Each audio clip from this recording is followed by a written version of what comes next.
नमस्कार मित्रांनो, मी Ashok Wanale, manager Religare health insurance company limited. आज आपण एका प्रोडक्टची माहिती इथे घेणार आहोत. प्रोडक्ट हे 90% सेल होतं कंपनीचं आणि इंडिव्हिज्युअल आणि फॅमिली ह्या दोघांसाठी ही पॉलिसी अवेलेबल आहे. त्या प्रोडक्टचं नाव आहे केअर. इंडिव्हिज्युअलला पॉलिसी देतो. Age 18 years, maximum no limit. Minimum age 18 वर्ष असलं पाहिजे. मॅक्झिमम काही असू द्या, 20, 25, 30, 40, 50, 60, 70 इंडिव्हिज्युअल व्यक्तीला देतो. तसंच फॅमिलीला आपण ह्याच्यामध्ये कवर करतो. नवरा, बायको आणि 4 मुलं, मॅक्झिमम 4 मुलं ह्या पॉलिसीमध्ये आपण घेऊ शकतो. Age minimum 90 days, maximum no limit. म्हणजे लहान बाळ जर नुकतंच जन्माला आलं आहे आणि त्यांनी 90 दिवस कंप्लीट केलेत, म्हणजे 3 महिने कंप्लीट झालेत, तिथून आपण त्यांना पॉलिसी द्यायला सुरुवात करतो. No pre medical test required till age 60 years. 60 वर्षापर्यंत कोणतीच मेडिकल टेस्ट होत नाही याच्यामध्ये. एखाद्याचं वय 61, 62 आहे तर आपण त्यांना ही पॉलिसी देतो. पण काही टेलिव्हेरिफिकेशन होतं किंवा क्रुशियल वेळेस कदाचित त्यांचं मेडिकल टेस्ट होऊ सुद्धा शकतं. पण 60च्या अगोदर कुठलीच मेडिकल टेस्ट होत नाही. हां, पण जर व्यक्तीला 60च्या आत आहे ती व्यक्ती आणि अगोदरपासून पॉलिसी घेताना कुठला तरी आजार आहे, तर हे अंडररायटर डिसाईड करतो की मेडिकल टेस्ट त्यांची करायची की नाही करायची. काही त्यांचं डिक्लेरेशन वगैरे घेऊन आपण करतो. सो 60 इयर्सपर्यंत कोणतीच मेडिकल टेस्ट रिक्वायर्ड नाही आहे. बरं, प्रोडक्ट्सचं बेनिफिट काय काय आहे, काय काय मिळतं, काय बेनिफिट्स आहेत. पहिलं बेनिफिट आहे pre hospitalisation expenses 30 days. Second, hospitalisation expenses. Third, post hospitalisation expenses 60 days. आणि fourth, all day care procedures. तर वन बाय वन बघूया काय आहे. पहिलं आहे फर्स्ट प्री हॉस्पिटलायझेशन एक्सपेन्सेस. याचा अर्थ असा होतो, फॉर एक्झाम्पल समजा मी ही पॉलिसी घेतली आहे, मी, माझी बायको, माझी मुलं, आणि 3 महिने 4 महिने कालांतराने मी आजारी पडलो. आपण सर्वात प्रथम काय करतो, आपल्या फॅमिली डॉक्टरकडे जातो. आजारी पडल्यानंतर आपला एक फॅमिली डॉक्टर असतो, त्याच्याकडे जातो. फॅमिली डॉक्टर 2 दिवस झाले, 3 दिवस झाले, पण त्याच्याकडे जाऊन काय मला गुण येत नाही आहे. डॉक्टर म्हणतो, अशोकजी तुम्हाला मेडिकल एक ब्लड टेस्ट, युरिन टेस्ट करावी लागेल, कारण त्यांना कळत नाही आहे काय झालं आहे डायग्नोस्ड आणि कुठला आजार झाला आहे. सो मी ब्लड टेस्ट, युरिन टेस्ट करून आलो. मला सांगितलं डॉक्टरांनी, अरे तुम्हाला टायफॉईड झाला आहे आणि पांढऱ्या पेशीसुद्धा कमी झाल्यात, तुम्हाला लगेच ॲडमिट होणं गरजेचं आहे. सो हॉस्पिटलमध्ये ॲडमिट होण्यापूर्वी जो काही माझा खर्च झाला आहे त्या फॅमिली डॉक्टरकडे, किंवा मेडिकल टेस्ट माझ्या ज्या काही झाल्या आहेत आणि औषधांचा जो काही खर्च आहे, त्याला म्हणतो आपण प्री हॉस्पिटलायझेशन एक्सपेन्सेस. हा सुद्धा खर्च आपण क्लायंटला देतो. म्हणजे हॉस्पिटलमध्ये ॲडमिट होण्यापूर्वीचा जो काही हा 30 दिवसांचा खर्च झाला आहे, तो सुद्धा आपण क्लायंटला देतो. आता डॉक्टरांच्या सल्ल्यानुसार आपण हॉस्पिटलला ॲडमिट झालो, एका XYZ हॉस्पिटलमध्ये गेलो. तिकडे जो काही होणारा माझा खर्च आहे, it is called hospitalisation expenses. हा आपला सेकंड पॉईंट आहे. आता हॉस्पिटलमध्ये गेल्यानंतर तिथे रूम रेंट आलं, नर्सिंग एक्सपेन्सेस आलं, डॉक्टरांची फीज आली, तिथे पुन्हा काही मेडिकल चेकअप करावे लागले, बाहेरून औषधं वगैरे आणावी लागली. हा सगळा A to Z खर्च जो आहे तो माझी कंपनी ह्या हॉस्पिटलायझेशन एक्सपेन्सेसमध्ये देते.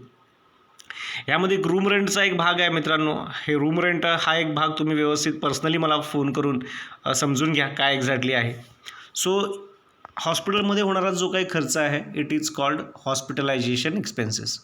आता समजा 10 दिवस मी हॉस्पिटलमध्ये ॲडमिट आहे, तिथून डिस्चार्ज झालो.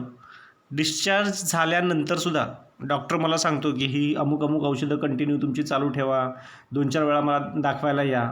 मग तो जो काही खर्च होतो त्याला आपण पोस्ट हॉस्पिटलायझेशन एक्सपेन्सेस म्हणतो. हॉस्पिटलमधून डिस्चार्ज झाल्यानंतर जो काही खर्च होतो आहे माझा, तो खर्चसुद्धा माझी कंपनी देते. तो 60 दिवसांपर्यंतचा खर्च माझी कंपनी देते. म्हणजे 3 पॉईंट कळले. पहिला, हॉस्पिटलमध्ये ॲडमिट होण्यापूर्वीचा खर्च 30 दिवसांचा, हॉस्पिटलमध्ये ॲडमिट झाल्याचा खर्च, आणि तिसरा डिस्चार्ज झाल्यानंतरचा 60 दिवसांचा खर्च. आता चौथा पॉईंट आहे ऑल डे केअर प्रोसिजर्स. आता डे केअर प्रोसिजर्स म्हणजे काय? डे केअर म्हणजे मित्रांनो, सकाळी गेलो मी आणि संध्याकाळी परत आलो, मला 24 तास ॲडमिट राहण्याची गरज नाही आहे. एक पण छोटंसं ऑपरेशन करणं कंपल्सरी आहे, त्याला आपण डे केअर प्रोसिजर म्हणतो. हे डॉक्टरांच्या सल्ल्यानुसार डे केअर प्रोसिजर झालं पाहिजे. आपण सगळ्याच्या सगळ्या डे केअर प्रोसिजर्स कंप्लीट करतो. काही कंपनीजमध्ये फक्त 151 डे केअर प्रोसिजर्स आहेत, काही कंपनीजमध्ये 501 डे केअर प्रोसिजर्स आहेत, पण रेलिगेअर हेल्थ इन्शुरन्स कंपनी सर्व डे केअर प्रोसिजर्स कंप्लीट करते. कुठलेही डे केअर असू दे ज्याचं ऑपरेशन करावं लागते तुम्हाला. तर हे 4 बेनिफिट्स आहेत. ह्या 4 बेनिफिट्स झाले. ह्याच्या व्यतिरिक्त हे झालं काय काय मिळतं मला, ठीक आहे. ह्याच्या व्यतिरिक्त काय काय मिळत नाही हा सुद्धा एक भाग आहे. आणि जेव्हासुद्धा तुम्ही मेडिक्लेम घेता तेव्हा ही गोष्ट लक्षात ठेवणं खूप गरजेचं आहे. जेव्हाही मेडिक्लेम क्लायंटला देताय तेव्हा क्लायंटला तुम्हाला ह्या 3 मुद्दे जे आहेत हे समजून सांगणं खूप गरजेचं आहे. एक्सक्लुजनचा भाग काय मिळणार नाही आहे. एखाद्या वेळेस बाकी सगळे फायदे तुम्ही सांगितले नाही सांगितले, एखाद दुसरा पॉईंट राहिला तरी चालतो, पण हा कस्टमरला सांगणं खूप गरजेचं आहे. कारण क्लेम येणारच आहे मित्रांनो, आणि क्लेम आल्यानंतर कस्टमर म्हणतो की मला हे सांगितलं नव्हतं आणि अमुक तमुक ह्या सगळ्या गोष्टी व्हायला नको, म्हणून ह्या 3 गोष्टी तुम्हाला सांगणं गरजेचं आहे. तर कुठल्या आहेत त्या 3 गोष्टी बघूया. एक्सक्लुजन्स, 3 एक्सक्लुजन्स आहेत. एक 30 डेज म्हणजे पॉलिसी घेतल्यापासून पहिले 30 दिवस कोणत्याच आजारांना क्लेम मिळणार नाही. पण ह्या 30 दिवसामध्ये जर कस्टमरचा ॲक्सिडेंट झाला आणि तो ॲडमिट झाला, 24 तास ॲडमिट आहे, तर कंपनी क्लेम देते. आता तुम्ही म्हणाल की का पहिले 30 दिवस का नाही देत? आपण जेव्हाही कस्टमरला सांगू, एक्सप्लेन करू, तर तो विचारणार. साहजिकच आहे मित्रांनो, इन्शुरन्सची व्याख्या तुम्हाला माहितीच असेल.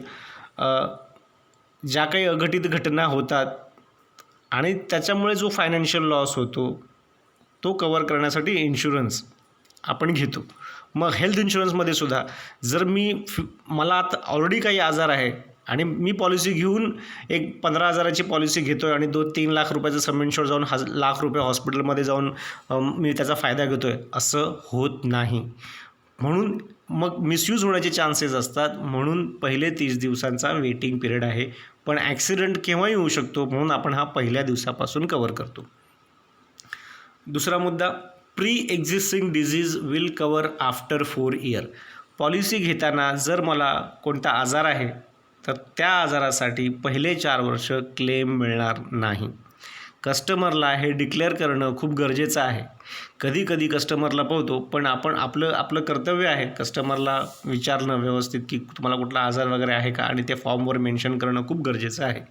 आणि तिसरा मुद्दा म्हणजे 2 इयर्स एक्सक्लुजन, म्हणजे पहिल्या 2 वर्षामध्ये काही आजारांना क्लेम मिळत नाही.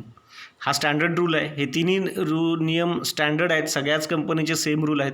आता हे तिसरा जो मुद्दा आहे 2 इयर्स एक्सक्लुजन, म्हणजे पहिल्या 2 वर्षामध्ये कुठल्या आजारांना आपण क्लेम देत नाही. आता ते आजार म्हणजे पाईल्स आहे, हर्निया आहे, फिस्टुला आहे, गुडघेदुखी आहे, पायांच्या नसा संदर्भामध्ये आहे, महिलांच्या गर्भाशयासंबंधी आहे, भगेंद्र आहे, पाठीचा कणा या संबंधीचा आजार आहे, स्टोन संबंधीचा आजार आहेत. हे जवळपास 13 ते 14 आजार आहेत. ह्या आजारांना क्लेम मिळत नाही.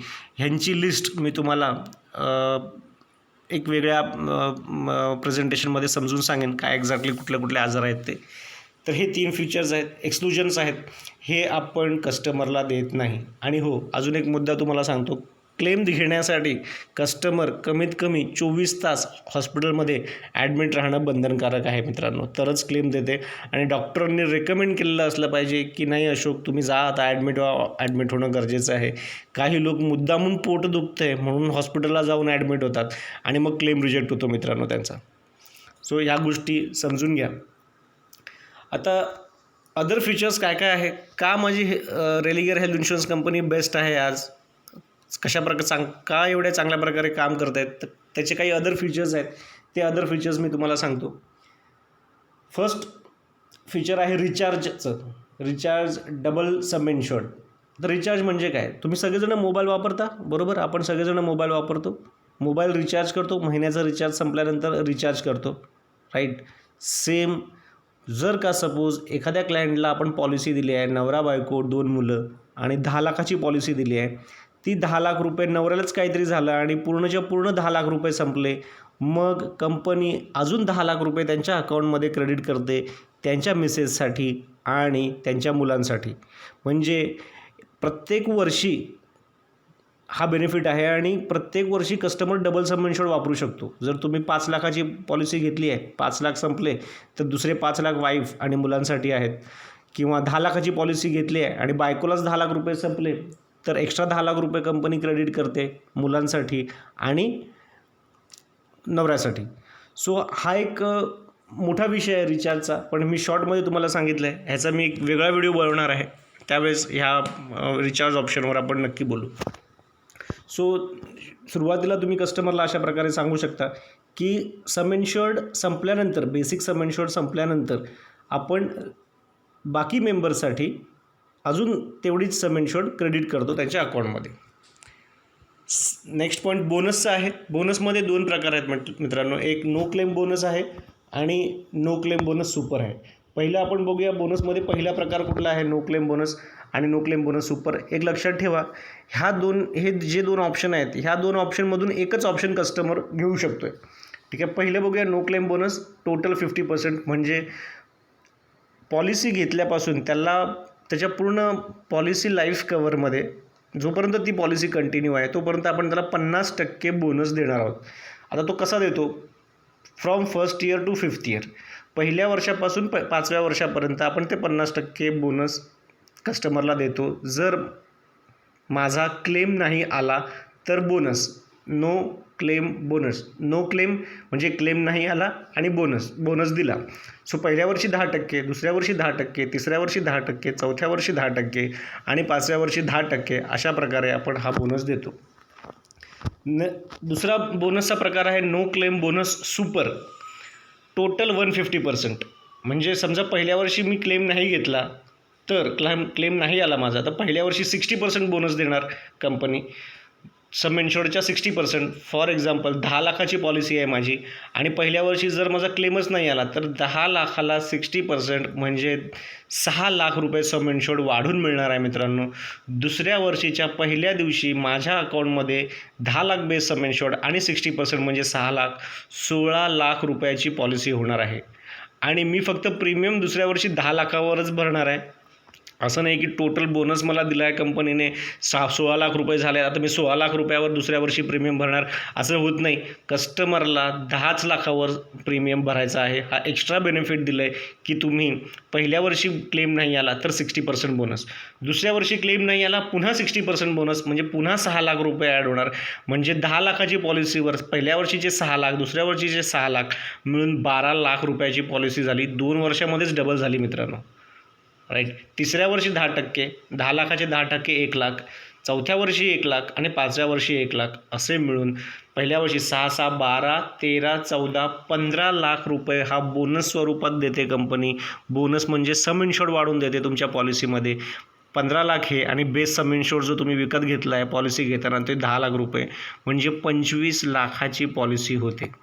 मित्रांनो, हा एक खूप छान पॉईंट आहे रेलिगर हेल्थ इन्शुरन्स कंपनीचा. मी तुम्हाला सांगतो बाकी कंपनीज बोनस कशा स्वरूपात देतात. पहिल्या वर्षी 25%, दुसऱ्या वर्षी 25%, तिसऱ्या वर्षी 10%, 10%, 10% अशा प्रकारे देतात. मग ते 10 वर्ष. काही कंपनीज पहिल्या वर्षापासून 10% बोनस देतात, ते 10 वर्षापर्यंत 100% बोनस देतात. नुकसान काय आहे मी तुम्हाला इथे बघा कम्पेअर मी करतो. पहिल्याच 2 वर्षात मी तुम्हाला डबल दिलेत सम इन्शुर्ड. 60% पहिल्याच 2 वर्षात 120% दिलेत. बाकी कंपनीजमध्ये पहिल्या 2 वर्षामध्ये पॉलिसी 10%, 10% म्हणजे 20% वाढते. हा एक पॉईंट तुम्हाला कस्टमरला समजून सांगणं गरजेचं आहे व्यवस्थितपणे. इथे हा एक USP आहे आपली पॉलिसी क्लोज होण्याचा. Next, annual health checkup. Every year आपण annual health checkup free of cost देतो. ठीक आहे मित्रांनो, आपल्याला काय वाटतं की बॉडीचं आपलं चेकअप करून घेणं गरजेचं आहे?